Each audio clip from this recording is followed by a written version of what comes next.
Hello, and welcome to the W.A.I.T channel. What Am I Thinking? A podcast where two sisters share uplifting conversations on fun and sometimes serious topics. Join us each week by clicking the notification bell and subscribing to our channel. If you enjoy the show, use the share link.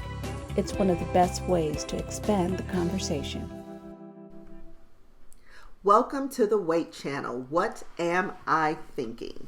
The focus today is the last best thing that I saw, read, wrote, or created. So I'm going to do a little mini one and then something a little bit more. And the mini one is created.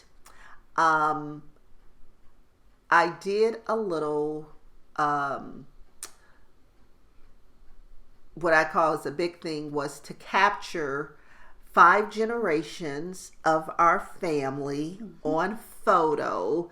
We have not done a huge family photo for like 24, 25 years. So to get and at that time it was 4 generations.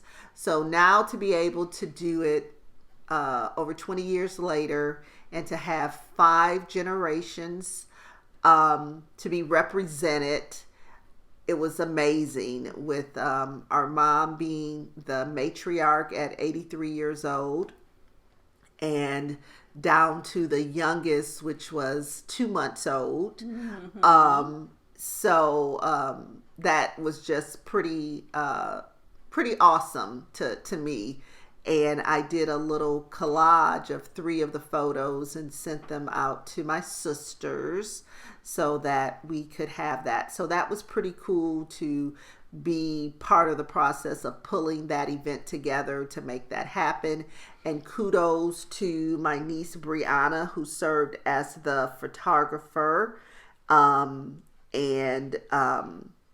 cannot think of the name of her photography page. I want to say it's something like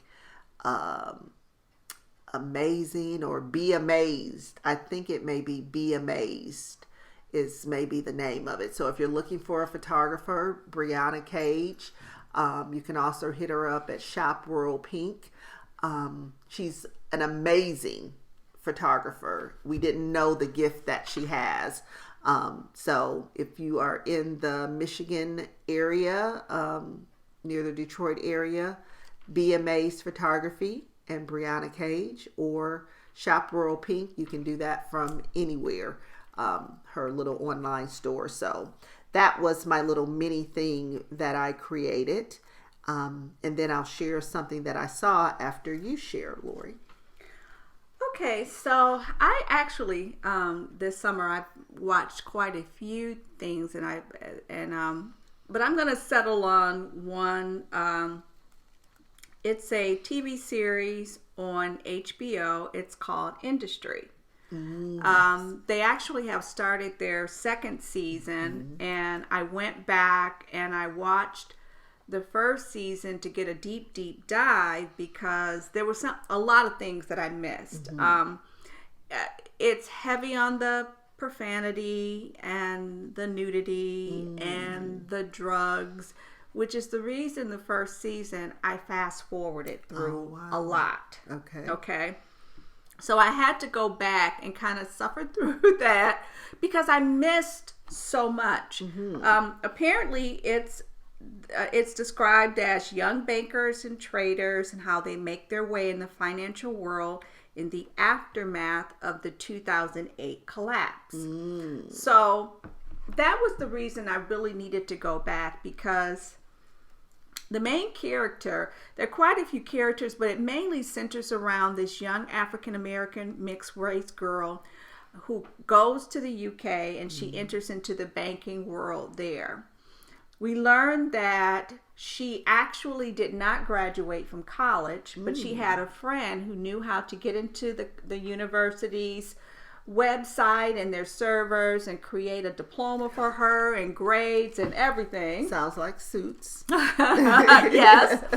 But here's the kicker. She's brilliant. She really is. And the reason she did not graduate, it wasn't because of something she did. It was because of something someone else did that kind of messed up her life. We still don't know the whole story of that, but we know something happened that prevented her from graduating. Where her boss, he also recognizes that she's a shark because he sees himself in her. He's also an American in the UK working. So that first season literally is about her trying to just keep her head above water and not sink. And she does make mistakes, but we basically watch how she, even after a night of sniffing cocaine all night, she gets back that next morning and she makes up for it. Season 2 picks up after the outbreak of COVID. Workers are coming back into the office now. She has been working at home now for 2 years. And the way the season ended, she actually lied to get herself off the hook, which got somebody fired. And everyone in the office knows this. So for 2 years, she's working at home. Not having to deal with that animus. Yes. And now she's got to come back. And she thinks, okay, I can come back and, we'll just get to work. We'll make these millions and millions of dollars. And it's not going to work like that. Okay. But again, she's a smart girl. She finds another billionaire whale to hook who's also an American. He sees her smarts. So now the table is turning in season 2. So it's a great watch. The reviews are mixed. You're either going to hate it or you're going to like it. Okay. I advise if you can get past the nudity, the drugs, it's a story. And the story is that banking is ugly. And how billionaires stay billionaires is ugly. They don't care who they step on. And that's what we're seeing. We're seeing that ugly side of how money is made. And they're also talking about, we know that in the UK, they have free healthcare. I didn't even realize this, but private healthcare is trying to move over into the UK so they have your wealthy people to buy their own insurance so they don't have to wait. So that is a part of I didn't know that I thought it was always there. I didn't know it wasn't really there. But I never because that was one of the things that they talked about here is that if you can afford it, you can still have whatever you want. You don't have to take this option, the whatever you would call it, the state option, because and that's the insurance company's fear that it's going to push them out of business. People with money are still going to want to think they've got better, best, and options. So it would always be there, and money can buy you access to whatever you need, and that includes the healthcare. So that's interesting to see that angle. I've seen that show. And I had not added it to my list, so now it's in consideration. So I will have to think about that. So the thing that I watched it's an older documentary that I found, and it's called Little White Lie, and I saw it on Amazon Prime. And this young lady, Lacey Swartz, is raised in this Jewish family as an only child to her mother and her father.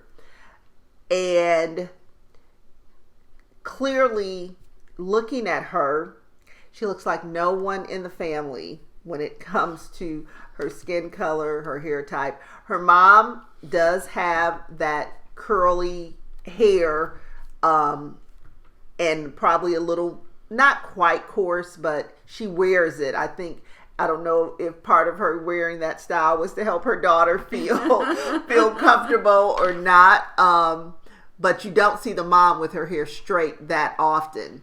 The father doesn't necessarily have dark features, but she definitely stands out, and the rest of the family is truly, a typical Jewish family. She's bar mitzvah. All her friends are white, and nobody really makes mention of it. I think she said like in third grade, a young man said, "Can I see your gums?" And she came home and told her mom, and that's when her father pulled out this picture of his Sicilian grandfather or great grandfather who had the olive skin and the coarser hair, and that seemed to satisfy her until she reaches high school. When she's turned 16, she starts dating this biracial young man, and he's like, "Okay, so you think you're what?" And so he causes her to begin to question, what is really going on. And she had never really questioned her mom or her dad in a way to make them have to tell her anything. She does her college application, and she wants to go to Georgetown. And so the box to check for race, whereas she normally would have just checked white, she said she checked nothing. But they require you to send in a picture. So she sent in a picture of herself, and they came back and have made her black. And they have sent her information on the Black Student Union. Oh my. And so she's like, okay, then I'm gonna go with that I'm black.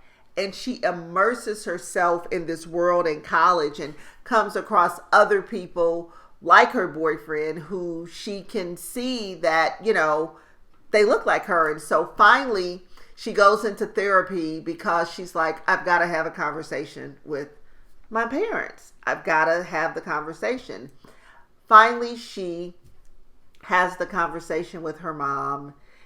Oh, and her parents have divorced. Her parents divorced when she was she in high school? I want to say maybe when she was in high school, her parents divorced. And she kind of wonders, is it because of me that they divorced? She doesn't really know. So anyway, when she finally has the conversation with her mom, it finds out that her mom had an affair. And while she was married? She had the affair. The affair started before she was married. Gotcha. But the mom, when they're talking about them as a couple, the mom tells the story of like, we were destined to be this couple and be married. The mom gets a job at some playground summer camp thing. Well, it's not a summer, not just for the summer, in this black neighborhood. And this young man that she ends up having sort of kind of a long-term relationship with. It wasn't just like a one-off. And she said she saw him as sort of her protector in this neighborhood, and they forged a relationship. So guess what? This man is also a friend of the family. He becomes. The family members see him as this person who they call him the booster guy. If you need tickets to this game, or if you need, he was the guy the family would reach out to get Broadway tickets or whatever. Mm-hmm. He was the connection. And they show pictures of him like at their family gatherings and things like that. And one of the aunts was like, you can clearly tell that this person looks like that they favor each other. So anyway, it's a really interesting journey to watch her go on. It takes still a long time for her to have the conversation with her dad. And he comes and he says, your mom has to this day never told me that she had an affair. He said, when I showed you that picture of my grandfather, I believed that's where your features came from. That's what I believe too. And so it's just amazing how conversations, all the family, they could tell that she does not look like them, but nobody says anything. She's an adult before the family, her biological father passes away. A lot of the family comes to the funeral to sit and support with the mom because he was a family friend. She's sitting on the front row as one of his children. They still have not had. She's in the obituary as his child. No. Yes. And the family really still has not had a real conversation about this. So it's amazing to me that something that evident, family secrets or something. Mm-hmm. So it's an interesting watch. It's called Little White Lies.